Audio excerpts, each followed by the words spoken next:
हिंदी वर्णमाला में आप सभी का स्वागत है। तो जैसा कि हम सभी जानते हैं कि हिंदी के व्यंजनों को 5 वर्ग में विभाजित किया गया है, इस आधार पे कि उसकी ध्वनि हमारे मुंह के किस भाग से उत्पन्न होती है। तो आज हम पढ़ेंगे ट वर्ग। तो चलिए अभी हम अपनी जीभा को थोड़ा आराम देते हैं। कहाँ आराम किया आपकी जीभ ने?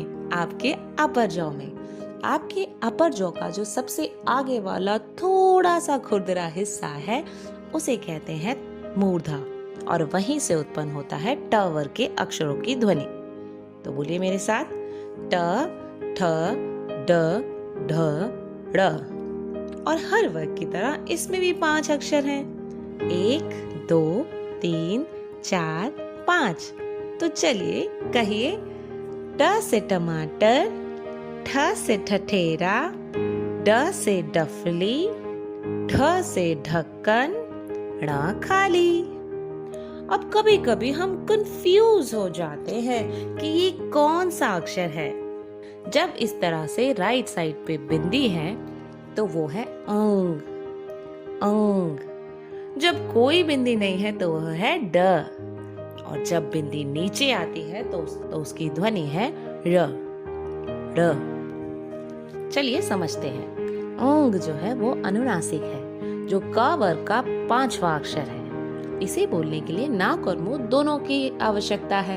इसे हम नाक बंद करके ठीक से नहीं बोल सकते। इसे कभी कभी बिंदी की तरह और कभी हलंत के साथ या ऐसे लिखा जाता है। जबकि ड जो है वो ट वर्ग का 3रा अक्षर है और इससे कोई भी शब्द शुरू हो सकता है। ये है र। इससे कोई शब्द शुरू नहीं होता बच्चों। अगर बिंदी नीचे है तो वो शब्द को शुरू नहीं कर सकता। ये शब्द के बीच में या अंत में आता है, जैसे बड़ा, पड़ोसी। इसी तरह आपको ये अक्षर भी मिलेगा जो कभी बिंदी के साथ आता है तो कभी बिंदी के साथ नहीं आता है। जब ये बिंदी के साथ नहीं आता है तो इसकी ध्वनि है ढ। ढ से ढक्कन। इससे कोई भी शब्द शुरू हो सकता है, परंतु जब ये बिंदी के साथ आता है तो ये किसी भी शब्द को शुरू नहीं कर सकता और इसकी ध्वनि है र, र। जैसे गढ़, चढ़ाई। अब हम जानते हैं ट वर्ग के 5वां अक्षर को, यानी 5वें अक्षर को, ड़। ड़ से कोई शब्द शुरू नहीं होता। ये शब्द के बीच में आता है या अंत में आता है। ये भी अनुनासिक है। इसे भी नाक बंद करके नहीं बोल सकते। कोशिश करें। घंटा, घंटा।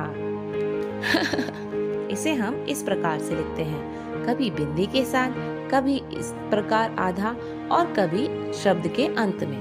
ण को हम हलंत के साथ नहीं लिखते हैं। जब भी ये आधा अक्षर आता है तो इसे इस प्रकार लिखा जाता है, जैसे ये लिखा है, दंड बिंदी के साथ और बिना बिंदी के साथ दंड। बहुत अच्छे।